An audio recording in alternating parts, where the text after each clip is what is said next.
Petroleum मसनूआत की कीमत कम हुई लेकिन चीज़ों की कीमतें कम क्यों नहीं हुई? ये सवाल लेकर रियाज एंडी बाजार गए। दरामदी खुर्दनी अशिया की कीमतें कम हुई हैं। बाजार का इंतज़ाम क्या है? क्या कीमतें कम होंगी? रियाज एंडी से जानते हैं। अशिया खुर्दनोश की कीमतें कम हुई हैं या नहीं हुई? मैं यहाँ वाटर पम्प के इलाके में एक स्टोर पे मौजूद हूँ और कुछ रेट ले लेते हैं। सूर की दाल अगर देखा जाए तो 335 पे चली गई थी, लेकिन अभी जो है वो 60 रुपये गिर के जो है वो 280 270 पे आ गई है। मूंग की दाल भी जो है वो रेट गिरे हैं, 240 230 पे थी, अब जो है वो 220 210 पे आई है।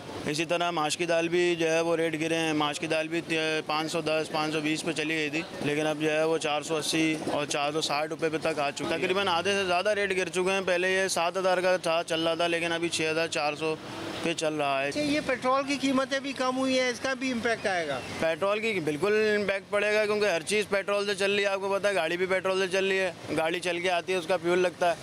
तो जिस चीज़ में कमी आएगी वो हो सकता है उसमें भी किराए में भी कमी हो। तो असर आना शुरू हो चुका है जी। लाहौर के शहरियों का कहना है कि पेट्रोल और डॉलर का तो हुकूमत ने काबू कर लिया, लेकिन अशिया की कीमतें कंट्रोल करना अभी बाकी है। ना तो खाने पीने की किसी चीज़ की कीमत कम हो सकी है और ना ही दीगर अशिया की कीमतें कम की जा सकी हैं।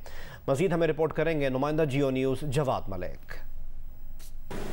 जी बिल्कुल, इस वक्त हम बाज़ार में मौजूद हैं और ये थोक का बाज़ार भी है और उसके साथ परचून का बाज़ार है, ग्रीन टाउन बाज़ार है। हमने आकर यहाँ पर सर्वे किया, मुख्तलिफ दुकानों से पूछा कि जो डॉलर की कीमत कम हुई है पिछले गुज़श्ता एक माह से मुसलसल जिसमें कमी आई है, और उसके बाद पेट्रोल की और डीजल की कीमत 2 बार कम हो चुकी है, तो क्या इसके असरात हमें नज़र आ रहे हैं बाज़ार में। दुकानदारों से पूछा कि आपने कोई चीज़ कम की है, तो उनकी तरफ से इंतहाई एक अजीब सा रवैया सामने आया। उनका कि किसी चीज़ की कीमत में कोई कमी नहीं हुई। ख़ासतौर पर आटे की कीमत देख लें, चीनी, दालें, उसके अलावा सब्जियां, फलों की दुकानों पर हम गए, गोश्त की दुकान पर गए, अंडे, मुर्गी देख लें, कोई चीज़ हम देख रहे हैं कि महंगाई की जो एक लहर है वो बदस्तूर जारी है। जो महंगाई का तूफ़ान है जिसने आवाम को परेशान कर रखा है, मनमानी कीमतें वसूल की जा रही हैं। आवाम को महंगाई का जिन्न बर्दाश्त करना पड़ेगा, भुगतना पड़ेगा, उनको अपनी आमदनी बढ़ानी पड़ेगी। हमें जो सूबाई हुकूमत की तरफ से भी कोई इस हवाले से कोई एक्शन, कोई बराह रास्त हमें ज़िली इंतज़ामिया की तरफ से एक्शन नज़र नहीं आ रहा।